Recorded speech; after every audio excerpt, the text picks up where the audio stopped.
pahahabain ang buhay mo at pababatain ang cells natin. Nabanggit ko po the other time na tayo po habang tumatanda ng tumatanda, lahat ng cells natin tatanda din lahat.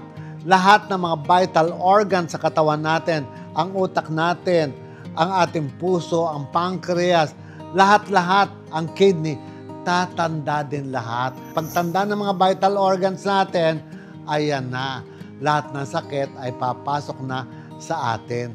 Bakit kailangan nating antayin na lumabas yung mga sakit sa katawan natin at saka tayo hahanap ng lunas? Diba, sabi nga natin, early intervention is better than cure. Bakit naman kailangan, kung kailang 75 kayo, 80 kayo, ugod-ugod na kayo, maghahanap kayo ng last recourse? Huwag naman ganon. Sana hanggat bata pa tayo, tulungan natin yung katawan natin na pabatain ang mga vital organs sa loob ng katawan natin.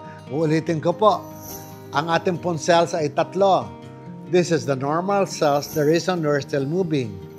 There is the dormant cell, ito yung tumatanda na. At meron namang dead cell na matandang-matanda na.